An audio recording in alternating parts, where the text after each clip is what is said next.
And we are live. Hello, everyone. Welcome to episode 82 of Global Citizens. My name is Kelvin. I am the show's host. And of course, I'm also its creator. So before we begin, I actually just want to send some prayers. Firstly, to the people in Texas. So last week, I had a canceled episode. To be specific, it's actually postponed. It's because my guest is actually living in Austin. So I really hope that people in Texas are doing a lot better with the recent snow pandemic, with the recent snowstorm that actually affected the power and well, a lot of the people living there. And along with that, I actually want to send some prayers to the Asian American community that has recently been, well, as a result of the pandemic, I guess you can call it, that has been scapegoated and has been used as an excuse to be assaulted, which, well, it is something that is incredibly heartbreaking being an Asian myself. So I really hope that this is something that we can pass off moving forward to.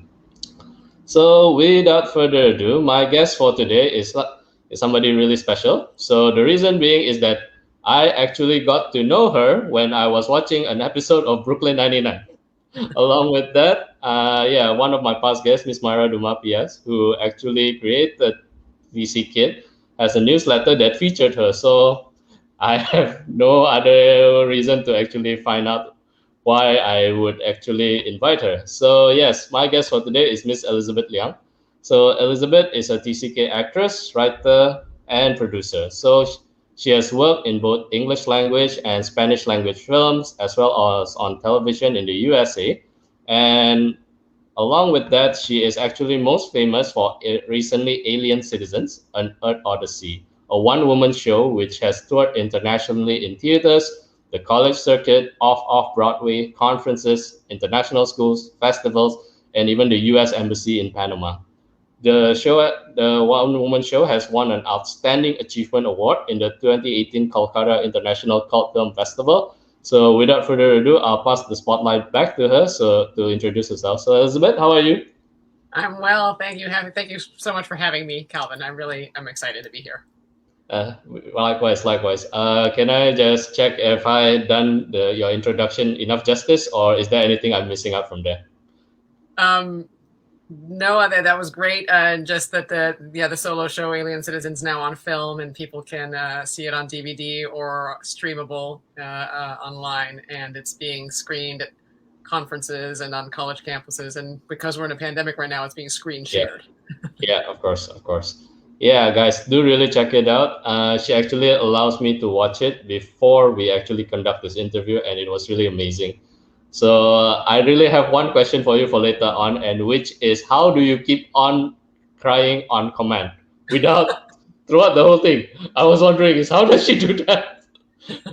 That was really something that was amazing. But okay, so let me just carry on with this first. Yeah. All right. That's very kind of you. Yeah, it's if you're a trained actor, you got to do it. So it helps to be a trained actor who has years of training and experience, and also because it's my story, I can tap into those moments Right. quite easily. Although because I performed it so often, there was a point at which I could no longer actually pull any. I actually have to think about other things in my life that were disconnected to get Yeah. into that emotional state because I had worked through it.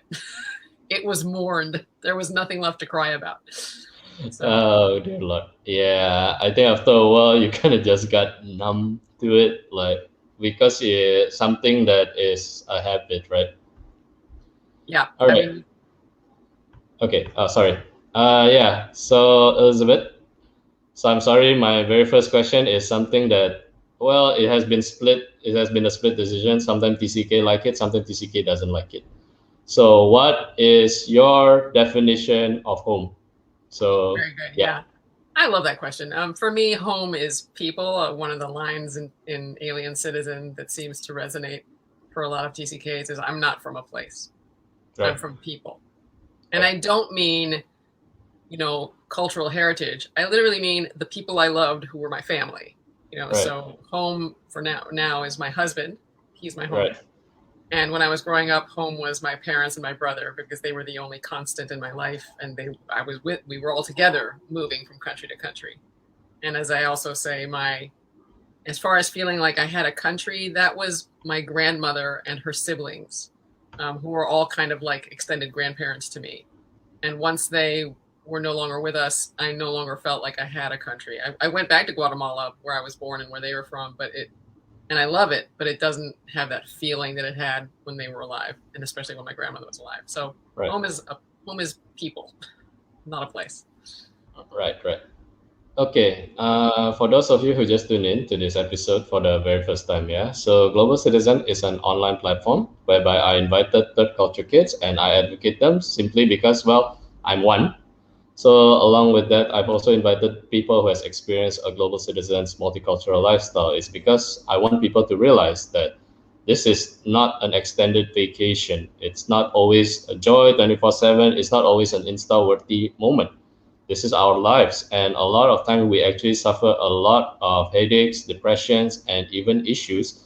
It's because we were told to change from who we are, who we know we are, to fit, just to fit in into a new environment. So I hope people are a lot more understanding on that area.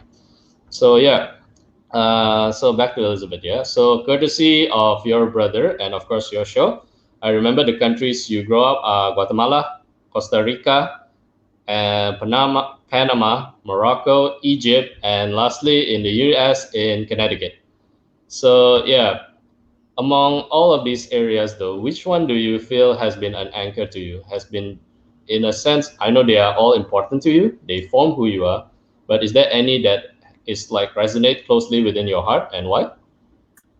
It would be Guatemala, just because it was the only place we went back to almost every single year at the same Right, time of year. We experienced right, Christmas in Guatemala most years. And so that was, again, anything that's constant when you're a TCK, or even if you move around domestically, anything right, that is familiar and is repeated, and the people know you and the people love you, right, is really helpful. So even though, like I said, the place of Guatemala is no longer home, there is a feeling of an anchor there. Just the smells, just when I get off the plane, it's like it's this feeling that is not replicated anywhere else in the world. Yeah, the sense that, oh my God, I'm home. Yeah, I Yeah, get I'm that just like, same I know feeling when this I'm in place. Singapore. Yeah, because you were there so long, right? So it's just like you Yeah, know it, and you feel like it yeah, knows. Yeah, yeah. Funny enough, I actually nearly kissed the floor when I came back because really. at that time I had such a difficult time adjusting. Then suddenly, hey, you want to come to Singapore? I was there for 2 weeks at that time, yeah, and I can't sleep on the plane. I was smiling all the way. Then when I reached Changi Airport, I was like, oh my God, I'm home. I'm home. And that I airport get is that so way. great. Yeah. It's the nicest airport I've ever been in. So it must be Oh, thank wonderful you. to come home to that. This must be great. It Yeah, is, it is. Yeah, and of course, I thank God I wasn't arrested and I didn't really kiss the floor. It's a little bit unhygienic, but okay, moving right. on. Okay, I just want to ask this out of curiosity. Have you ever asked your dad? Because I recalled that for your case, you move around is because of your father's job with Xerox, right? Yep. Out of all of the places, which is mostly on Central America, on places that is a lot more maybe, well, if you want to call it, lean in towards what in America may consider a minority. Why, of all places, in Connecticut, which even for a guy who has never lived in the U.S., I know that it is like the white capital of sort. Well, that's where Xerox is based. They have Um, their headquarters are in Stamford, Connecticut. So we all right. would, yeah, relatively, the commute wasn't too long. I don't think it was too long a drive for him to make. So All that's right. that's the reason. Yeah. Okay. Fair enough. Fair enough on that. All right then. Can I just ask you something now though? Is what do you feel has been a blessing, and just to equal that up, something that you would consider a curse as a TCK curse, yeah, curse as a TCK.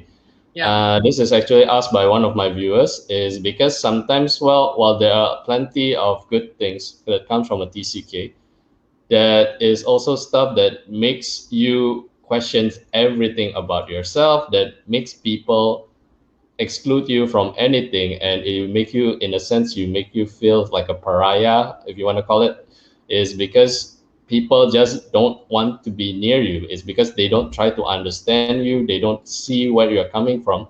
When in actuality, when they hear your stories, and well, if they take the time to listen to it and then they compare it with their own stories, there's actually many similarities to that. So yeah, Elizabeth. Yeah, it's true. What the blessing is also the curse. Actually, I would say, because you have so many different perspectives, because you have to have an expanded vision when you move from place to place and culture to culture and language to language and different habits and rituals and weather and everything. If you were to maintain a rigidity and say, no, this is wrong, the last place I was is where everything was correct, and all of this is incorrect, you'll shatter. You cannot do that. You have to adapt and open up, right? So you have all these great different perspectives, and ability to see different sides of things and nuances.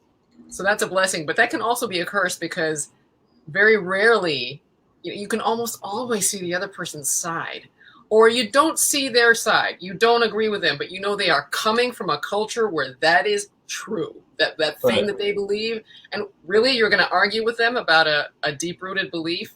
So sometimes I think it's a whole lot easier to say that's wrong, Yeah. I don't agree, and I think it's immoral.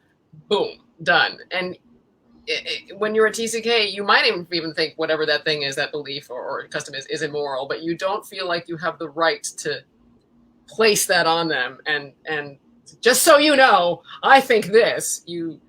So it makes you a good diplomat, or it makes you a good guest, but it also is tiring. Yes, I can agree. You know. I can agree with that. So just to let you guys know, I actually had an argument with my dad for I don't know how many more times already this has happened yesterday, and it was another one of oh, here is a lot better, and well, where whatever you have learned from overseas, well, just face it out, learn to tune in here. I'm like, what are you talking about? There's no way I can do that. This is who I am. You have given me the gift of being able to expand my horizon, but when I came back, you don't want to accept my horizon. So what is wrong with that? And we had this argument, of course, if you want to call it the talk, when I was driving. So I nearly hit a tree. So that was intense. Yeah. Yeah. Now, isn't it interesting that it's the same kind of talk that people kids who are born and grow up in one place, but their parents are immigrants, it's the same talk, because the parents will be like, why aren't you more aware of this cultural heritage thing, or this thing that I never actually taught you, but I know it, and so I assume my child will know it by osmosis, even though I never actually taught it. And they've grown up in this whole other country. Like, I brought my child to the United States of America. Why are they American? Are you kidding? If you take your kid to Japan and they grow up there between 3 and 13 years old, don't be surprised that your child is culturally Japanese, even if you're Australian. They will also be Australian because of you, but I just don't. Parents always baffle me. And it doesn't matter what generation it is. People my own age, they all just think that their kid is going to have the parents' feeling about something, even though they themselves are not clones of their parents. They don't have the exact same feelings about culture or heritage or language or family that their parents have, but somehow every parent expects the kid to agree with them on just about everything. Thank you for saying that. Yes, I nearly want to cry. It's true. It is true. It's really frustrating. It's like, yes, thank you yes, you gave me life, you gave me everything, and I love you for it. But I'm not you. I'm not gonna have everything about you, even if I have a split personality that is exactly like you. I'm not you. I don't feel the same things that you do about certain things. I don't like the exact same things. I don't dislike the exact same thing. Yes, thank you so much for saying that. Anytime. Because also, I mean, think about it. Think about the few, I know maybe one person who is very, very, very, very, very like their parent of the same gender identity. And it's a little distressing. You just kind of Right. wish, like, be your own person. You got to break out. You're grown. You're grown. Be you now. Exactly. You don't have to emulate, you know? Okay, yeah, I agree with that. I actually am coming up with an article which is to differentiate the growing up between the east and the western part of the world. It's like in the east is that the sign of your maturity is based on how dedicated you are to your family, your parents. Is that based on how you grow up, is that how good you are in following their instruction. Whereas growing up in the West, of course, it's a lot more independence. So it's based on how you as an adult use that freedom to make your own decisions. So I think this is something worth exploring. And I will be doing it, but of course, it's sometime down the year, or hopefully, or next year. That's great. All right. I can't wait to see what you come up with. Thank you. Thank you. And yeah, let's move on to a slightly more happier tone. This has been an interesting start. All right. So yeah, TCKs tend to lean towards a career which I think is more purpose based. I mean, there are those, of course, who dive into a typical office related area, but the thing is that it seems to always lean to something which is related to a country. I know that one of the more popular, in a sense, more popular career as a TCK is leaned towards in the military or even in the diplomat. I think it's because it is something to as a sense of affirmation that you belong to a certain home. But there are those who also career maybe in a creative based focus, which is like yourself as an actress. So how do you start pursuing this life in the first place though? Part of it was because my mom's always acted. She's acted both in community theaters and professionally in different countries. So when I always saw it, it was always an example, somebody expressing themselves creatively on stage. And it was my mom. And my parents loved to read and they love arts and culture. So that was just part of my upbringing. It was just normal to be reading or going to the movies or going to the theater or listening to music. And then I just started acting for fun and really liked it. And especially as a TCK, so many TCKs become actors because you're allowed to express all these different emotions, all these facets of your personality, including things that maybe aren't part of your personality at all, but you get to explore them. And because you've moved a lot and observed so much, you have this arsenal of experience that you can use, because you've had the good fortune to experience more than most people do before they're 80.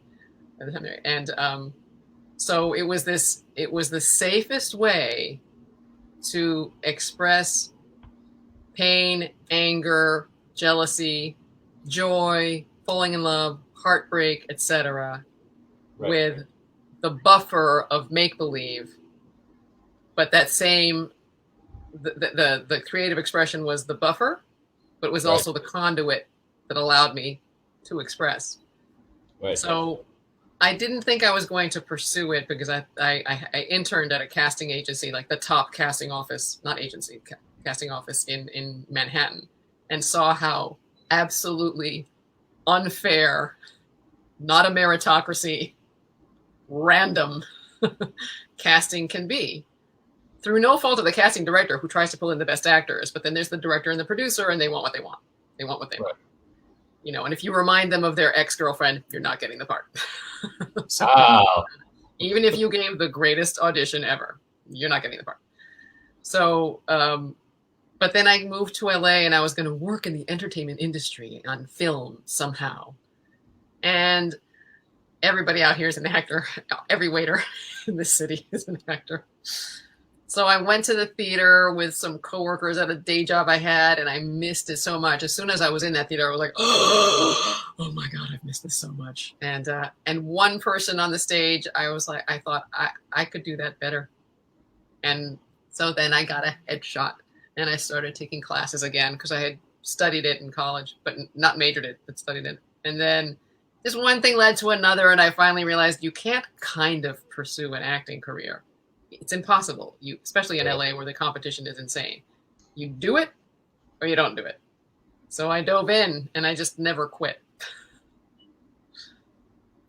How long have you been diving in again? I Oh, think it's I became a union actor in the year 2000. So I have been a professional union actor for 21 years. I was 7. Yeah, Wow. yeah, Wow. That's a long time. yeah. Yeah. There's actually one YouTube company in Singapore called the Night Owl Cinematics, which actually helped me to get through college at one point. Is because, well, when you have to mug in the middle of the night, you kind of get bored looking at your thesis and everything. So you Yeah. kind of have to find some way to distract you.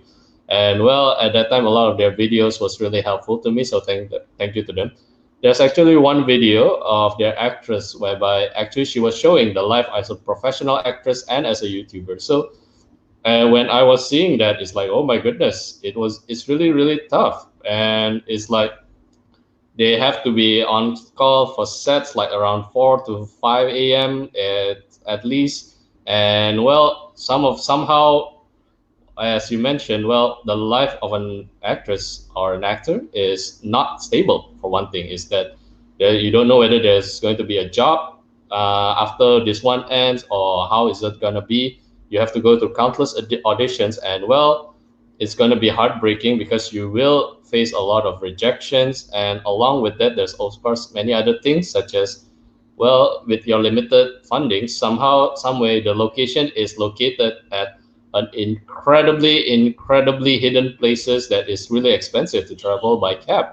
So I was like, wow, okay, this is really really tough, like what was the motivation that you keep on pursuing it? I mean, in a sense, as a TCK, it helps that you are given the platform to express who you are in on a screen, but at the same time, of course, it's definitely not an easy thing. So what was the motivation for you?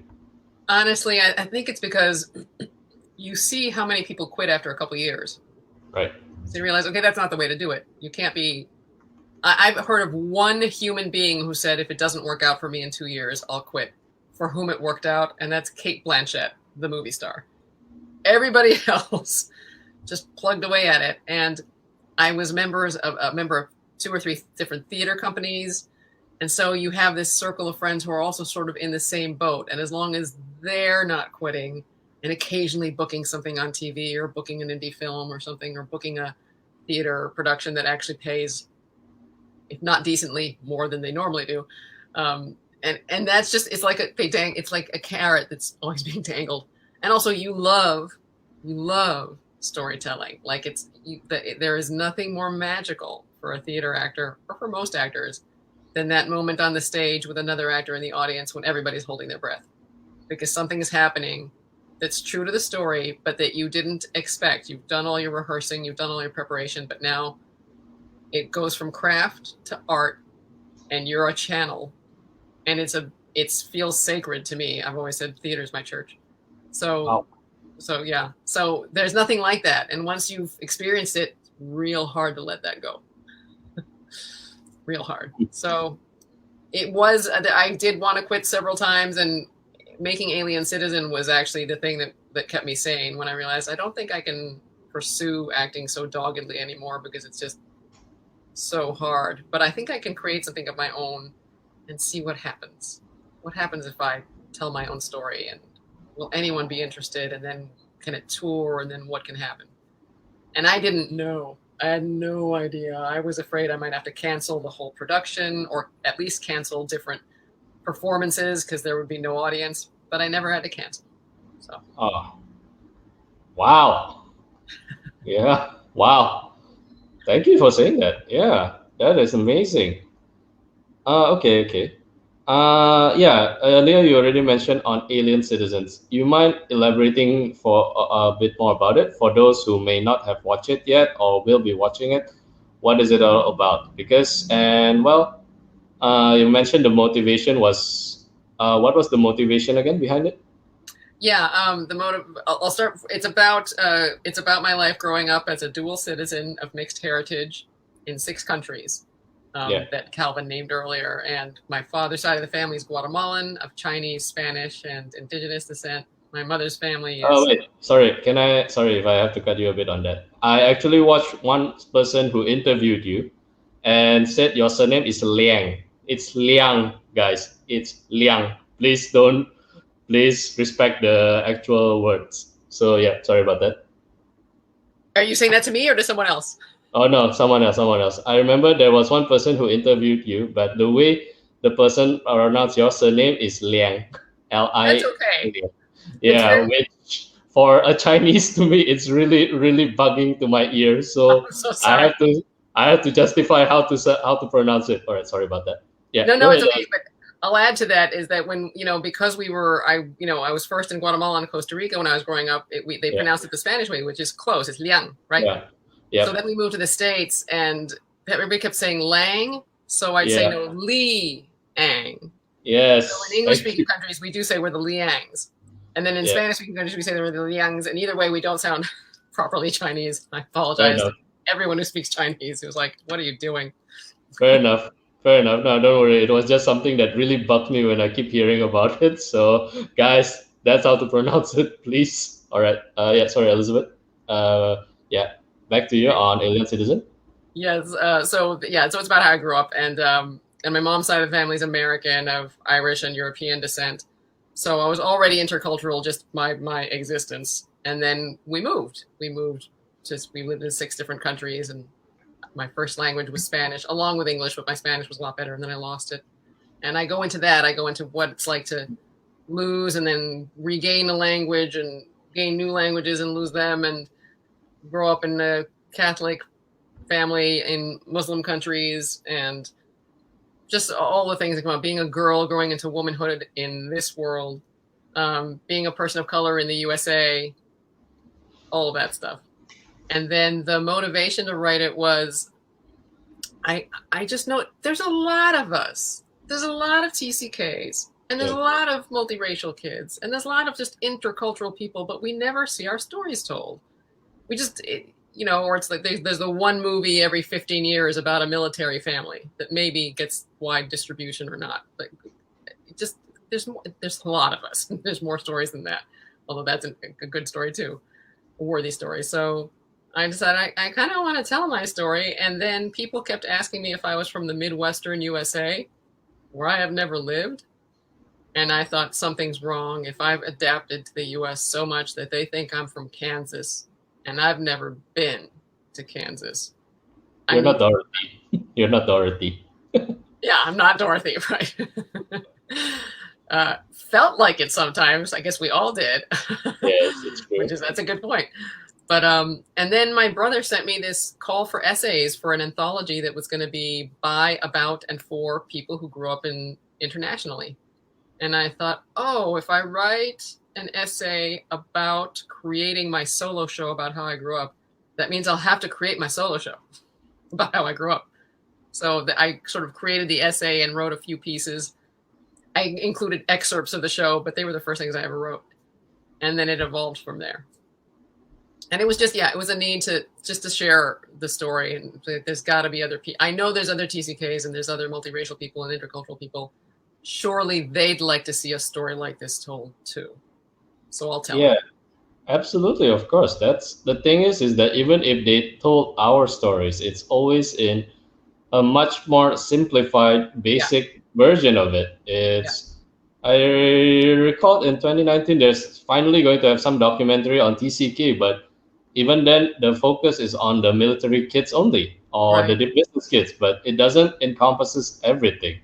Right. The creator of the term itself, the mother of TCK, Dr. Ruth Hill Unsim, has stated that, well, from her anthropology background, the meaning of TCK will evolve and will continue to grow. And the modern mother of third culture kids, or cross culture kids to be more specific, Dr. Ruth Van Rieken herself, who was on my show, has stated that the profile will continue to grow. And in fact, that's why she created the term cross-cultural kids in order to umbrella TCK and any other kind or any other kind of TCK portfolios. Yes, and we owe her so much gratitude for that because she's inclusive, right? Right. Because there's the people who are like, no, this is what TCK means, and nobody else can be in that. And I understand that they have felt so scattered, right? That they need something. They need something that's just theirs because they've never had that. So I get it. But I also love Ruth for having the CCK, cross cultural kid umbrella, because people still understand things emotionally, even if it's a very different experience. Like she includes children of divorce who grew up when the parents got dual custody.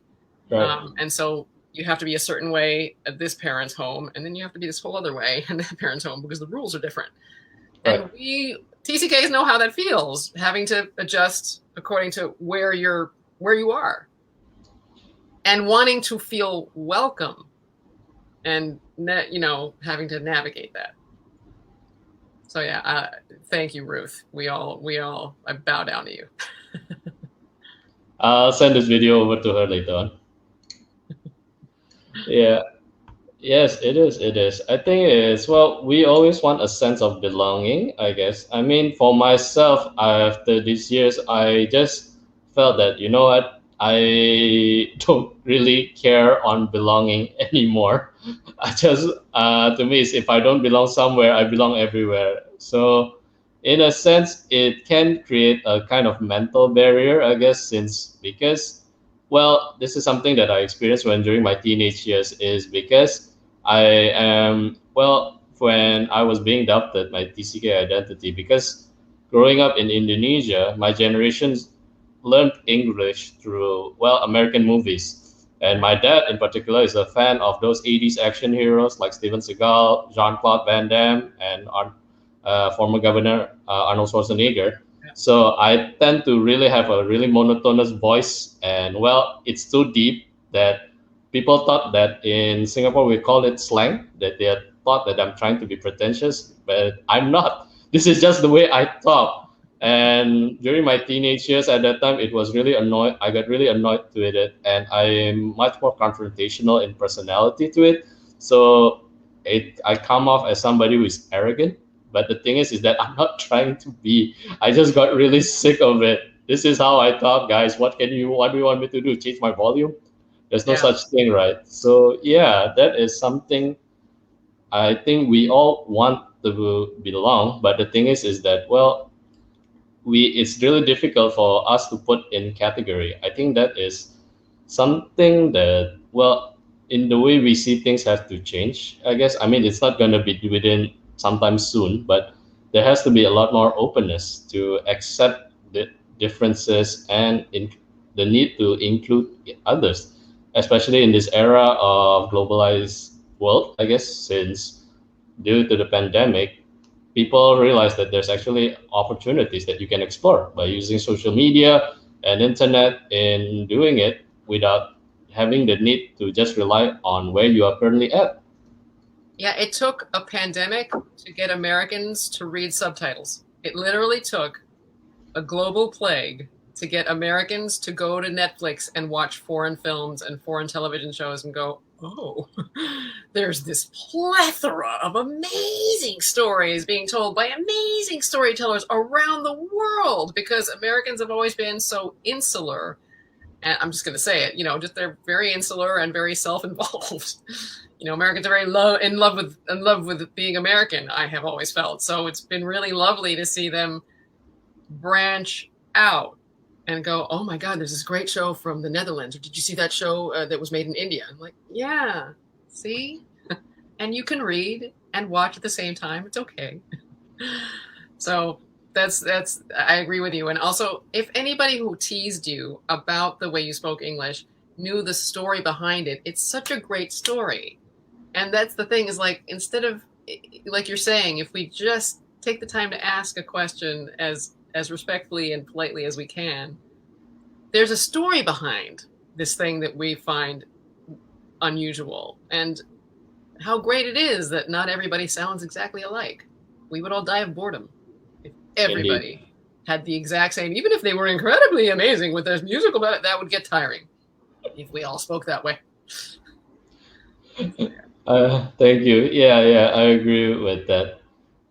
Okay, and Yeah, well, I mean, it is unfortunate, I guess, with the pandemic, but I guess there's some blessing to it for one thing in the US. And well, sad to say, of course, there are other things that we wouldn't have wanted. For one thing now, well, racism has always been prevalent. It's always existed. It's just that now there are certain platforms, certain individuals who allow that thing to be expressed openly.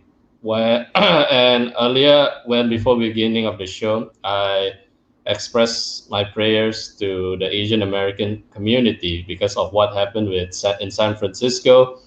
And well, there's multiple news platform that actually shows that the this thing has keep on growing, and that's on xenophobia, attack on the Asian American communities, and well, even though it's not considered, it's not the part of it, but the thing is, of course, there's also attack on the minorities, like the beginning of 2020 with, well, with the Black Lives Matter movement. One of your for What do you feel about that, Elizabeth? For one thing, for your case is that even though you have never had any connection to it, at the end of the day you still have some Chinese influence in yourself, right? What do you feel about that, though? And what do you think could be done for people to acknowledge that this is not some momentary phase? This has happened for a long time, and it needs to stop. What do you think about that? Yeah, it's just been it's the story of the United States, at least. It's a country that was, it's a great experiment, but it was founded on the backs of slaves, and it was expanded via genocide. So Yeah, if that's built in to how you were founded, that's built into the structure of a nation, then there's a lot that needs to be worked out, obviously, and it's become so much like every person of color has known about it our entire lives. This is not a surprise to us, but it's finally become more clear due to the terrible murder of George Floyd, and now right. the violence against Asian Americans, and what can we do about it is, you just, those of us who have any kind of platform to continue to point it out and talk about it and press our local news organizations and the larger organizations to tell those stories and not make it a one-off story that we tell during Asian American History Month or Black History Month or Women's History Month. Are you kidding? We're here all the time. Right. We don't sprout during a month and then disappear. And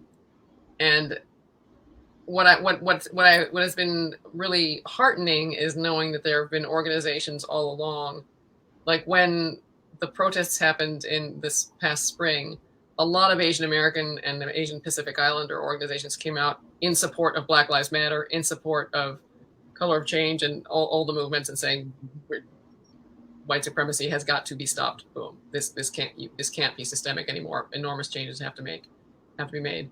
So I know there's also African American and Black organizations that have spoken up on behalf of Asian Americans and said this has got to stop. We can't be at odds with each other.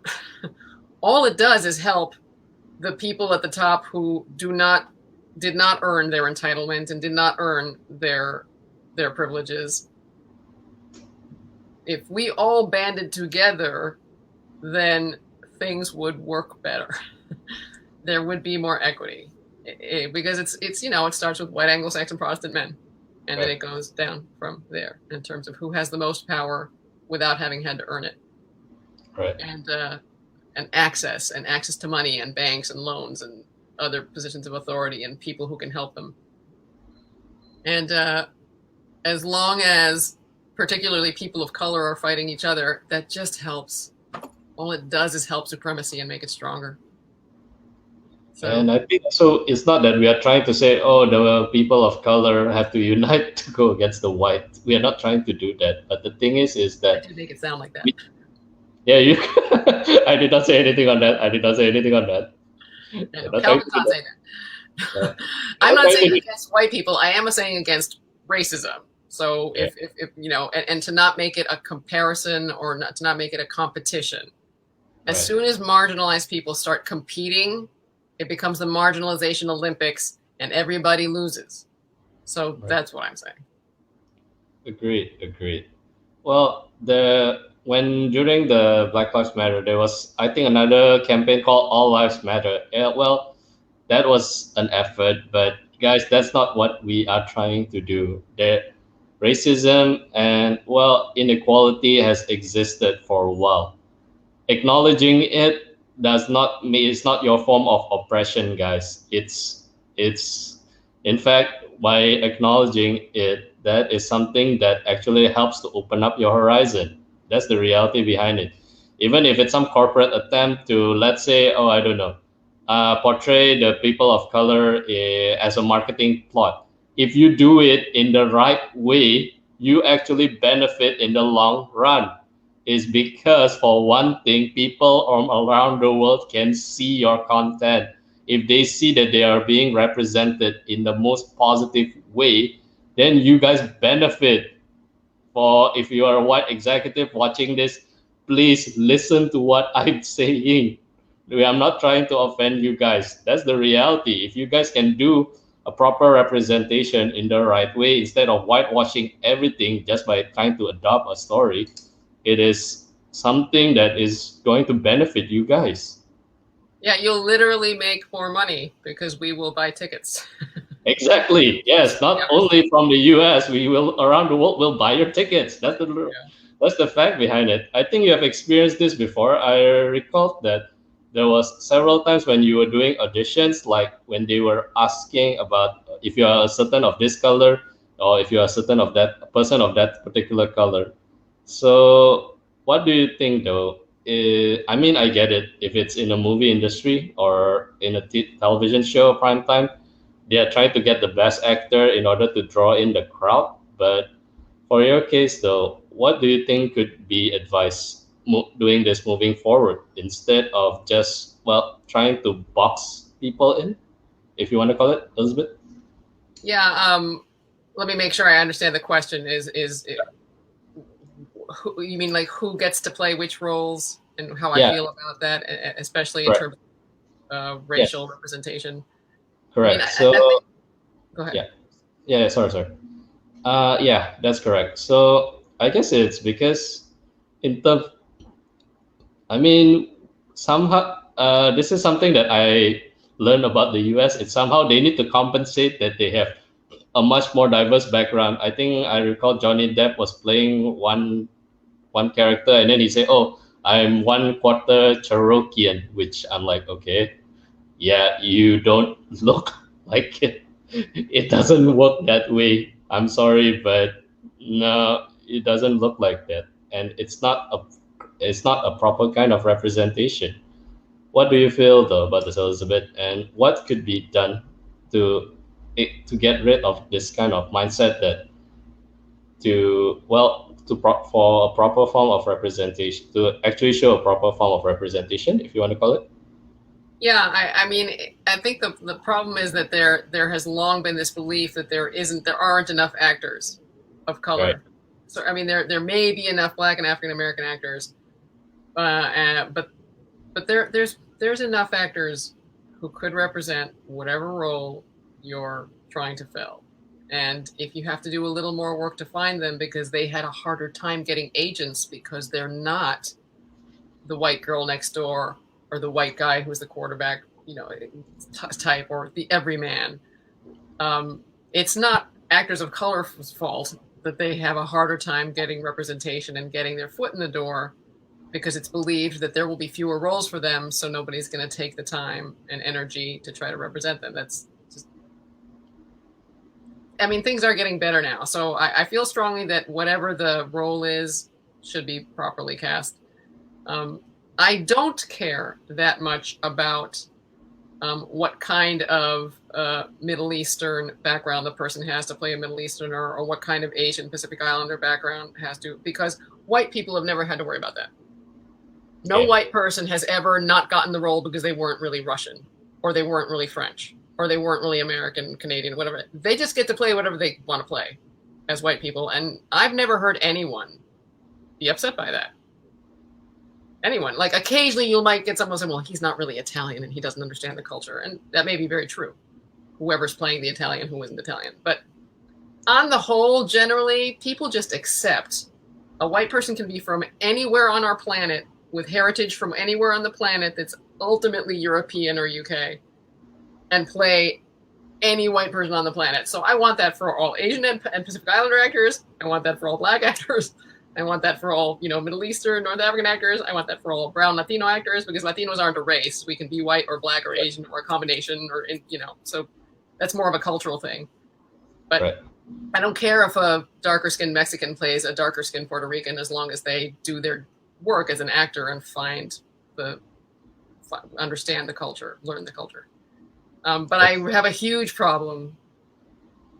I'm offended if a white actor is given a role that's a role of color and then it gets changed in some way to justify it. Like, there's few enough roles. We're not represented properly. You don't see us enough. You could give up that role, especially if you're a movie star. You have enough money. You have enough exposure. You'll be fine. Thank you for highlighting that. Yeah, that is something that I hope could be done, I guess, in the filming industry. Well, he is rarely mentioned as a TCK himself, but Shaquille O'Neal, NBA legend, and currently the host of Inside the NBA, is actually a TCK. He grew up in Waldflicken, West Germany, and he actually has said, you learn through seeing, hearing, and what others told of you. And media is a gigantic part of that medium. And well, by showing a proper form of representation, even if you want to say it's for a marketing strategy, guys, it's benefits if you guys actually do a proper form of representation. Yeah, and it will bring goodwill to your company or organization. And how is that bad? How is it bad for you to have more goodwill? Exactly. It's better for your PR. Yeah. Like just imagine, I remember being a little kid when we first moved to Connecticut and turning the TV on and every single commercial had white people in it. And all the toy commercials and kid commercials were white kids. And I remember distinctly what it felt like to realize I don't exist in this box at all. I don't exist. And it's, don't do that to little kids. Come on. Yeah, for me, I only know that the only representation I know as a kid is Jackie Chan, but I'm not going to jump off any 6-foot tall tower sometime soon or on a helicopter. No, I'm not going to do that. Not all of us knows martial arts, and well, we all are not nerds. For one thing, if you want, you can ask my former teachers. My math is horrible. Yeah. Yeah. I recall specifically that actually my cousin, who is half Korean, half Indonesian, who is a TCK himself, who also barely passed his mathematics. And in fact, we have one same teacher who actually, when she looked at my grades, it's like, do you know that with your cousin, I nearly want to vomit my blood. With you, you're gonna send me to an early retirement. So I'm like, why? Both of you are horrible. But the thing is you are worse than your brother. I'm like, okay, cool. You don't have to say that. That's mean. Yeah, right. We're not monolithic. Nobody is. Goodness gracious. I think it's starting to get better. But I know we've all heard that before. But we always heard that. But hopefully it will. I mean, there's a lot of good things that's coming. For one thing is that finally they're not going to show an Asian women in skimpy attire as the love interest. For once, I saw that there's an upcoming Disney movie called Raya, whereby she is being portrayed in a much more warrior-like portrayal. So that's something that I'm looking forward to see. I am too. I'm on a Facebook group with other Asian American voiceover artists, and some of them have worked on it. So I'm excited to hear their work. Oh wow! Okay, this is really cool. Like you get to know all of these people. Wow. Right. At least via Facebook. Fair enough. All right. This is going to be the last question for you, Elizabeth. So, a lot of TCKs tend to feel that each stage when you move to a new country, in a sense, maybe you can feel it like a grieving stage, even though, well, you don't see anyone pass away when you move. But the thing is that you never. It's the feeling that you might never see them again. You may never be able to feel it again. So in a sense, you can feel it like a grieving stage. Do you feel though that this is like a molting process, like something to help you to grow?